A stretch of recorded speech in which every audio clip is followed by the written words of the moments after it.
Hello everyone, welcome back to my YouTube channel. My name is Ashok. This video is the part of Apex interview preparation series, where in previous videos of this series, we have covered most of the basics related to Apex triggers. So if you have not watched my previous videos or want to learn triggers from scratch, then you can find link in description and go through them. And today in this video, we will discuss another practical scenario, which is common and similar kind of questions or scenarios are generally asked in Salesforce developer coding interviews. Okay. So now let's have a look on use case that we will cover today in this video. So the use case is, how would you enforce a rule in Salesforce that restricts the number of contacts associated with each account to a maximum of 5? It simply means we need to implement a logic in Salesforce that will allow to associate only 5 contacts with each account, not more than that. And if we try to add more than 5 contacts under an account, then we should get an error. Okay. Now I think you got the requirement clearly. So now let's see how we can approach this kind of requirements if you got while working in your project or in interviews. So the main intent of this requirement is we need to inject automated custom logics to allow only 5 contacts for each account. And in Salesforce, there are lots of tools available to perform automations on DML operations. But in this requirement, best option would be triggers. And as we have discussed in previous video, that if you want to create a trigger, then first we should find answer of 3 questions, where first question is on which object we should create trigger. So if you are a beginner or has less experience, then knowing on which object we should create trigger is quite challenging. But here you should focus to identify triggering point. And here triggering point means when we are associating contact with account, or we can say the time when we are adding contact under account, right? So to understand this, we need to know the relationship between these objects. And here we have lookup relationship between contact and account, where contact is child and account is parent. It means on contact object, we have a field to hold parent account reference. So while inserting or updating contact record, we can assign parent account reference. It means here triggering point is contact record insert or update. I mean, we need to add our logic on contact record insert or update. So we will create trigger on contact object. Okay. And this is how by knowing triggering point, you can easily identify object on which you should create trigger. And now next question we have, which trigger event we should use. So as we have discussed in the introduction video of this series, that if you want to apply any kind of validations, then we should go with the before event. But here we will use after events, like after insert and after update. And why we will use after, that I will show you in practical implementation. I mean, we will compare both kind of events in practical implementation, so that will help you to understand better. And one more trigger event we should consider here, that is after undelete. So there might be a chance where we delete some contacts which belongs to a particular account, and after deleting that record, we have added 5 contacts into that account again, which is the max limit. Now what will happen if we undelete that contact? So in that case, contact will restore into object with relationship. It means now after undelete, our account record will associate with 6 contacts, right? So to avoid this case, we should also write code in case of after undelete as well. And why after undelete? Because in case of undelete operation, we don't have before event. Okay. And now last question we have, which context variable we will use. So here in all the events, we will use trigger.new context variable, because as you can see here, this will available in all these trigger events, and also we don't require contact ID. So trigger.new will work. Okay. And now by considering all these points, let's move into the practical implementation and open our code editor, and I will go with the developer console. So let's open it. And here first let's create trigger on contact object. So click on file, then new, then apex trigger, and give trigger name as contact trigger. And here select contact as object. Okay. Now a new trigger has been created on contact object with before insert context. But as we have discussed, we will use different events here, like after insert, after update, and after undelete. So let's add those events here.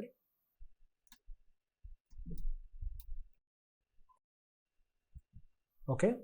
Now we have added all the required events. And now let's create a helper class to write all the trigger logics and make trigger logicless. So again click on file, then new, then apex class, and here give contact trigger helper as name. Okay, a new class is created. Now here let's create a method to write our logic or apply validations.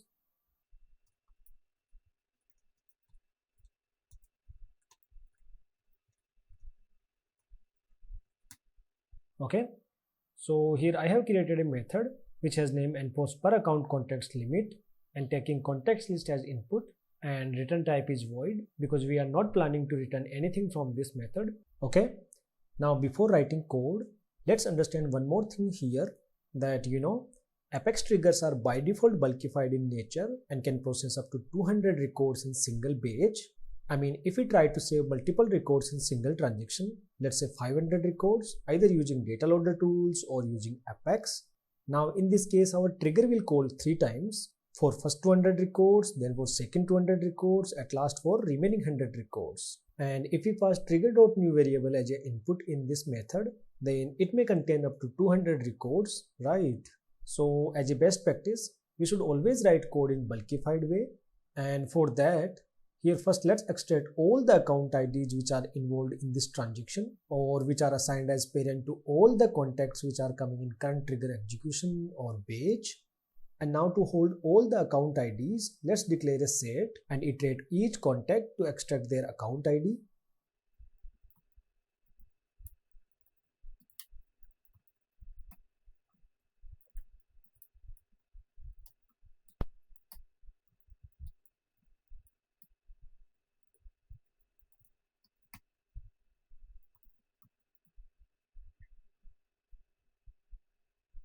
Alright, now here what we are doing, first we have declared a set of ID to hold all the contact IDs. And why we have used set here? Because we want to store only unique account IDs, right? And now here using for each loop, we are iterating each contact and first checking is contact has account ID or not. Because this account ID field is not mandatory, so user may try to save contact without account. So in that case, better we add this check. And if this account ID is not null, then we are adding account ID in account ID set. Okay, so till now in this account ID set, we will have all the account IDs which are being used as a parent on contacts in this trigger execution. And now to apply validation, first we need to select all the contacts which are associated with these accounts using SQL query. Then we will check associated contacts count. So first let me write code, then I will explain it to you.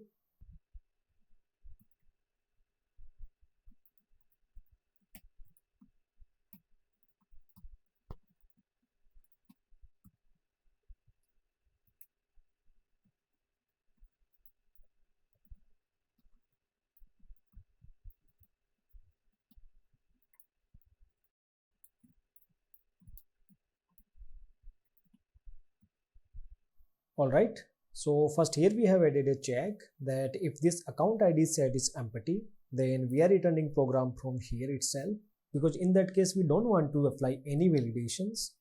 And now here we have declared a map of ID and account and assigning the output of this query. And here simply we are selecting ID from account object and passed all the account IDs in where condition with in keyword. And also we are selecting all the contacts which are associated to account. So finally this query will return us account ID and their associated contacts list for all the accounts which are available in this set. Okay. And now to check validation, let's iterate all the contacts and verify their accounts total contact. So first let me write code, then I will explain it to you.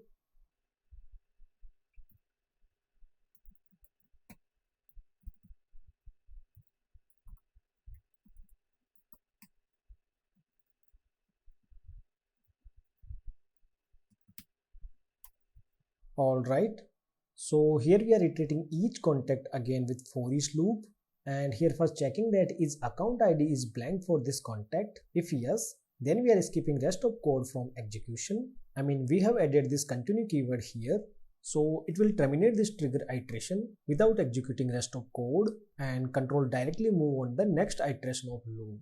And if account ID is available, then here we are checking that is this account has more than 5 contacts.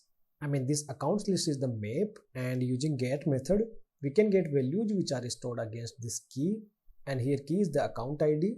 So this get method will return us account record which is stored with this account ID. And from this SQL query, we are selecting account ID and contacts list. Here contact list we are getting using subquery.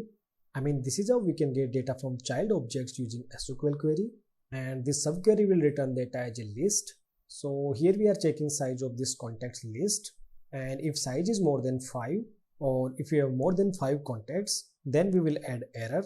Okay, and now let's understand how we can add error with record so that will be visible to user. And for that we will use add error method like this, record.addError. And here we can pass our error message as input parameter, like whatever error message we want to show to the user, that we can pass here.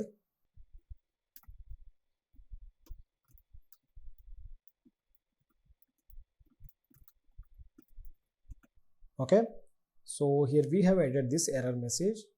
Now if this condition will true, then this error message will visible to user.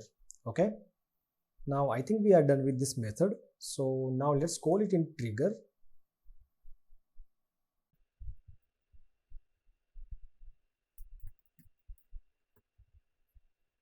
Non-static method cannot be.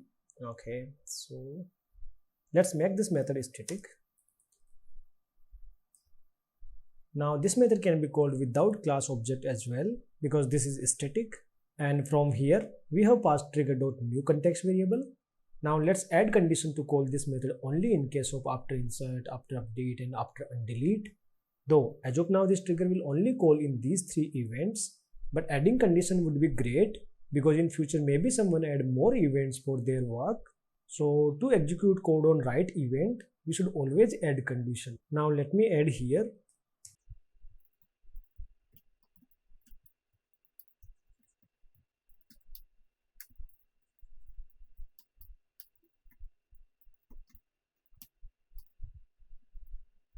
Okay, first here we have checked that is this after operation, and then we have checked for insert, update and undelete with OR conditions. So this code will only execute when we are in after operation with insert, update or undelete. I mean in case of after insert, after update and after undelete. And you can write this condition in many other ways as well. It completely depends on you. Okay, now we are done with our code part. Now to test this functionality, let's open any account record on UI and try to add more than 5 contacts. So let's open this demo account 7. And here you can see we have already added 4 contacts under it. Now let's try to add 5th one.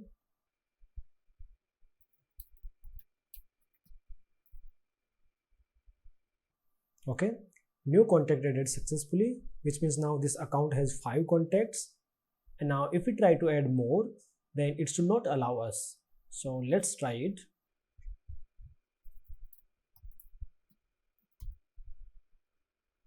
Still record saved successfully, which means our trigger is not working as expected. So let's check what's going wrong. Here everything looks fine.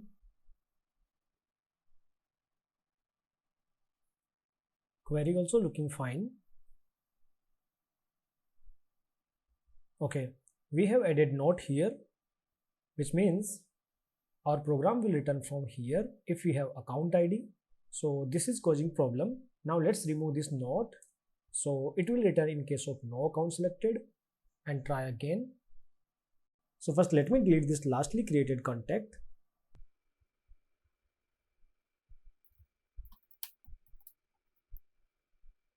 Alright, now you can see error message here, which we have set in our Apex class. It means our trigger is working as expected in case of add. Now let's try to modify any of the already added contact. Let's modify phone number. Now it should save because here we are not adding more contact under this account. We are just modifying some other fields, right? Okay, so editing scenario is also working fine. And now let's test it with one more scenario by updating a contact which is as of now in another account, but we will update their account to demo account 7. So let's open contacts tab and find a contact which is in another account. Yeah, so this test demo account 6 belongs to demo account 6 account. So let's try to update its account as demo account 7.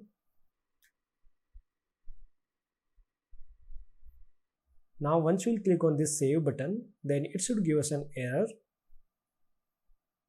Alright, this scenario is also working fine, which means our trigger is working as expected. Now let's talk on that point, that why we have used after triggers for insert and update operations, why not before? So to explain reason, let's run the same code in before insert and update trigger events as well.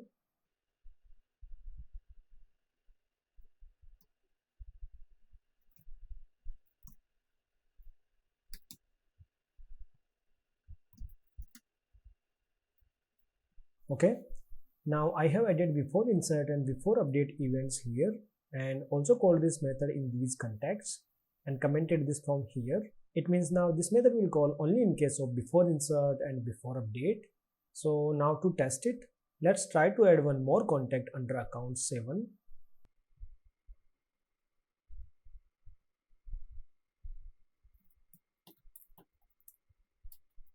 Now once I'll click on save, then it should show us an error because we already have 5 contacts under this account. So let's click on save button. No, it is not giving us an error. New contact has saved under this account. Why this happened? And now to know the reason, let's open our method again. And now this method will get called before record insert into database. So we will get only 5 older contacts from this SQL query because new record is still pending to save into database, right? Then in that case, this condition will become false because as of now in before insert operation, we will have only 5 contacts and this condition is required more than 5. So that's why new contact created under same account, right? And now you might be thinking, then in this case, why can't we modify this condition to greater than equals to like this? So if we have 5 contacts, then also it should restrict, okay? Now let's test it again with few scenarios. So open account record again. Now here we have 6 contacts. So let's delete one of these. Okay. Now we have only 5 contacts. So let's try to add one more.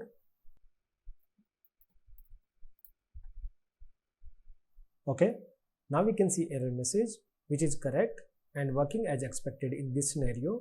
But if you will test it with another scenario, like to update any of these contacts, for example, let's update this contact again update phone number and click on save.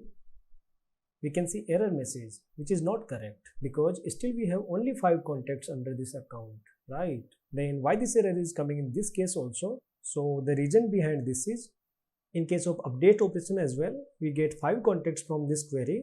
So this condition get true because now here we have greater than equals to 5, right? So to handle such kind of cases, we need to write extra code, which we definitely don't want. And one more major problem here we have with before events, that let's say we are trying to insert data in bulk, let's say 10 contacts under same account in single transaction. Then in case of before events, we will not get any error message while executing this code because in database, we don't have prior records for that account. All the new contacts are being processed. So this SQL query will return 0 contacts. Then this condition will become false and all the contacts will save into database, right? So I hope now you got the reason why we have used after events instead of before. And I would like you to write this logic in your org and test with different scenarios because that will give you more confidence. And we have not checked undelete scenario here, but I would like you to test it in your org, okay? So that's it in this video. And I hope it helped you to learn something new. If yes, then please help me to by like and subscribe my YouTube channel. And you can also share use cases which you want me to cover in upcoming videos. Don't forget to share your feedback in comments. That really matters for me. Thank you so much for watching. I will see you in next video with another interesting use case.